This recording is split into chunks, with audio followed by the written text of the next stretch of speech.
معزز سامعین کرام، آپ سن رہے ہیں کتاب سنو لیک، مقام پکورا، سب ہیڈنگ پہاڑوں کی ماں، اور ڈیڈی ہم امی کی ماؤنٹین دیکھنا چاہتے ہیں۔ دوسری جانب سے ایک جیپ آئی جس میں سے چند مقامی لوگ اترے۔ وہ پہلے سے جانتے تھے کہ آگے بارشیں سنگ ہیں۔ انہوں نے زخمی پورٹر سے اس کا حال دریافت کیا اور پھر چٹان کے سائے میں بیٹھ کر حالت کی بہتری کا انتظار کرنے لگے۔ ان کے لیے یہ روزمرہ کا تجربہ تھا۔ یہی جیپ ہمیں اٹھا کر اس قہوہ خانے سے کچھ فاصلے پر واقع پکورا کے علاقے میں لے گئی اور رک گئی۔ صرف 5-7 منٹ کی سواری کے بعد رک گئی اور ڈرائیور کہنے لگا، بس صاحب ادھر تک آئے گا، آگے پل گرا ہوا ہے، اس کے پار جاؤ تو دوسرا جیپ ملے گا۔ ایک اور غسیلا اور پتھریلا سر پٹکتا دریا نیچے آ رہا تھا، اور یہ باقاعدہ ایک دریا تھا، اور اس پر جو کنکریٹ کا پل تھا وہ سیلاب کے زد سے اوندھا ہو کر اس کے پانیوں میں ڈوب رہا تھا۔ یہیں پر وہ بوجھ گرے تھے اور پورٹر گرے تھے جنہیں وادی شگر کے نواح میں بہتے دیکھا گیا تھا۔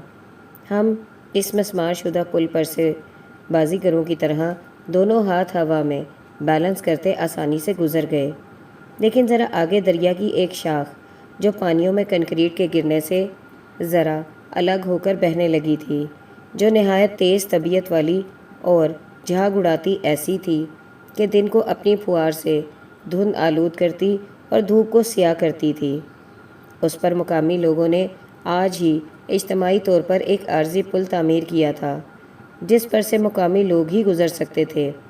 ہمارے لیے اس کے شکستہ شتیروں اور ان شتیروں کے درمیان 1 میٹر لمبے شگاف پر سے چھلانگیں لگانا ایک عذاب تھا۔ یہاں بھی اپنے سارے حواس کو مجتمع کر کے انہیں قائل کرنا پڑتا تھا کہ تم یہاں سے گزر سکتے ہو، کیونکہ مقامی لوگ بھی تو گزر رہے ہیں۔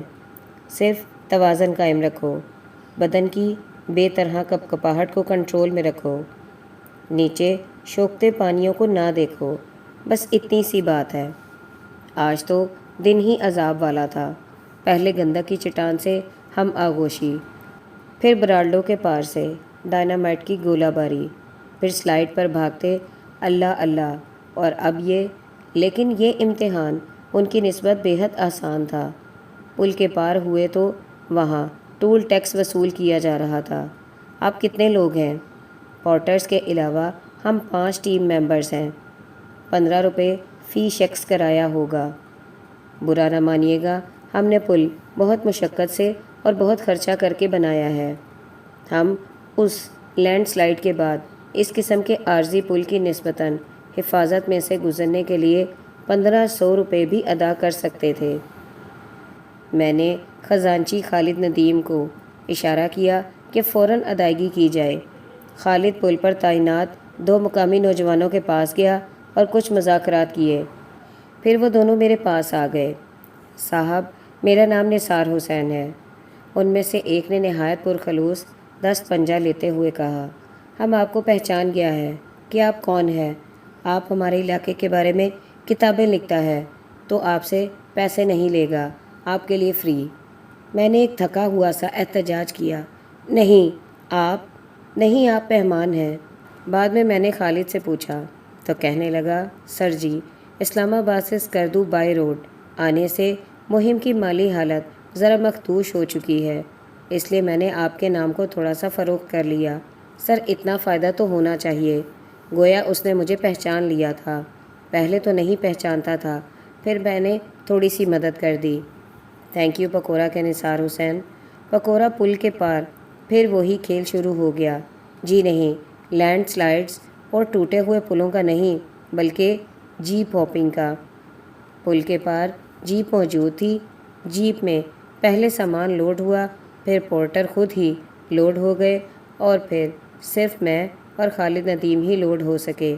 صاحب ابھی آپ کو ڈراپ کر کے آئے گا، پھر واپس آئے گا اور پھر باقی ٹیم کو لے جائے گا۔ اتنی دیر میں باقی ٹیم چلتا رہے تو صحت کے لیے اچھا ہے۔ اور باقی ٹیم یوں بھی پیچھے رہ جانے پر بہت خوش و خرم تھی۔ کیونکہ ویدا ان کے ہمراہ تھی۔ سر جی آپ ہماری فکر نہ کریں، ہم اور ویدا بعد میں آ جائیں گے، سلمان نے کہا۔ ہم اور ویدا نہیں، بکا نے کہا لگا کر اپنے سینے پر ایک دو تھڑ سا مارا۔ ہم اور ویدا۔ جیپ سٹارٹ ہوئی تو میں نے جیپ کے پچھلے حصے میں کھڑے یوسف سے پوچھا، کیوں گائیڈ صاحب، یہ جیپ ہمیں کہاں تک لے جائے گی؟ اس نے حسب عادت سوٹے لگاتے ہوئے اور سگریٹ کے ناتواں گل کو چٹکی سے چھاڑتے ہوئے کہا، کیا پتہ صاحب آگے کیا ہوتا ہے، کیا ہم آج شام تک تھنگل پہنچ جائیں گے؟ حرامی روڈ ہے سر، کیا پتہ۔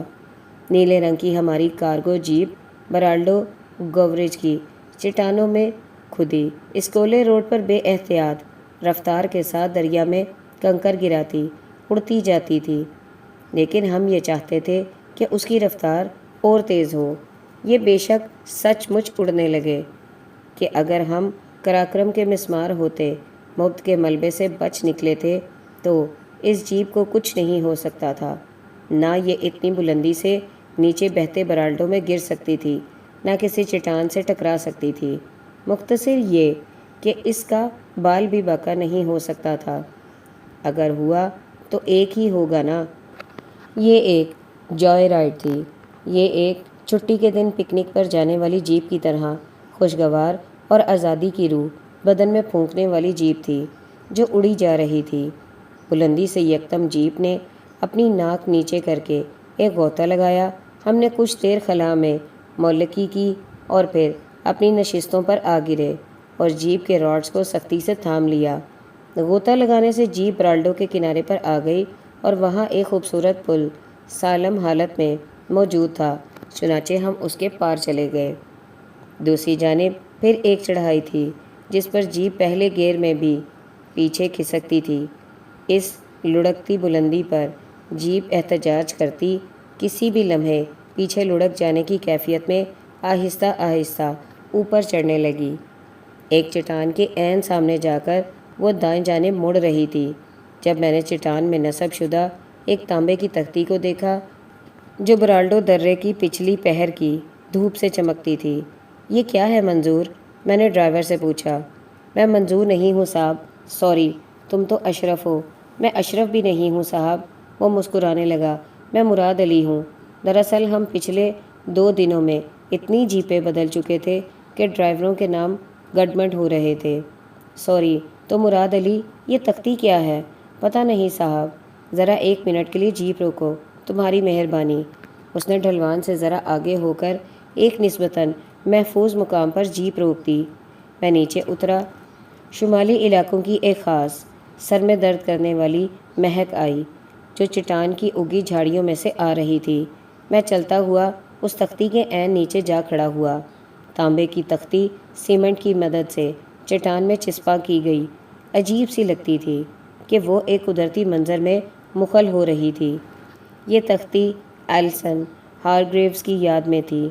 ایلسن پولینڈ کی داستانوی کو پیما خاتون، وانڈا کے بعد دنیا کی دلیر ترین خاتون کو پیما تھی۔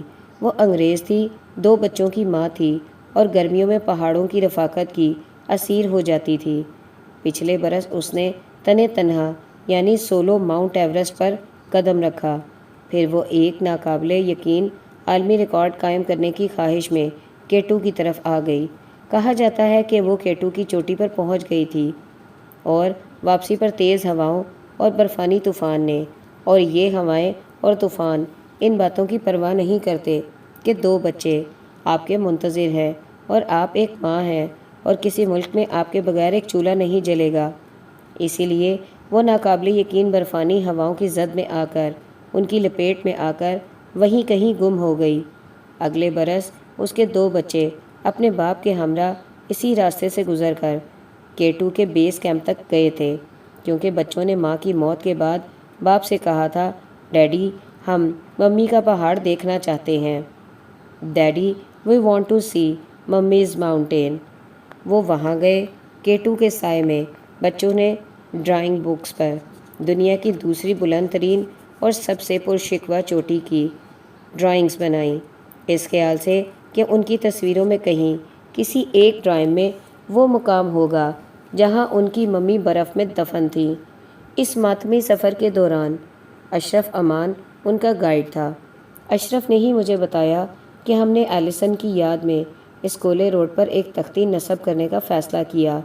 جب اس کے خاوند کو اس کے بارے میں بتایا گیا تو اس نے ایک ہماری سمجھ میں نہ آنے والا جواب دیا، یہ میرے لیے، میرے بچوں کے لیے دنیا کا سب سے بڑا اعزاز ہے کہ ایلیسن کی یاد میں اس کی آخری چوٹی کے راستے میں اسکولے روڈ پر ایک چٹان میں ایک یادگاری تختی نصب کی جائے، لیکن یہ تختی ایک چٹان میں کیلوں کی مدد سے ٹھونکی جائے گی، اور میں قدرت کے ایک شاہکار کو، ایک چٹان کو اپنی گمشدہ بیوی کے لیے بھی زخمی کرنا پسند نہیں کروں گا۔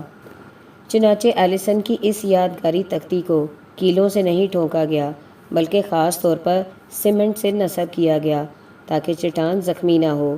میں اس تختی کے عین نیچے کھڑا تھا۔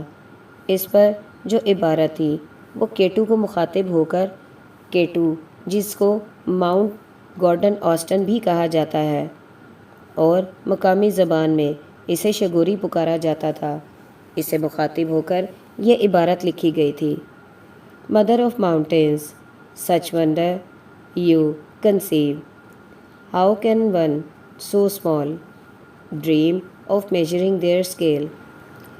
ان fond memory of Alison Hargreaves who died on her way down after successfully scaling the summit of Chagori, Mount Gaudian, Austin, K2 on August 13, 1995۔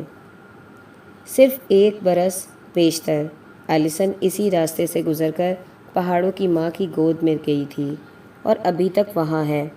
اس راستے سے گزر کر آگے جانے والے اور پھر لوٹ کر آنے والے ان گنت کو پیماؤں کی قسمت میں ایسا احساس نہیں ہوتا، اگرچہ ان میں سے بہت تھے جو آگے گئے اور پہاڑوں کی ماں کی گود میں سو گئے۔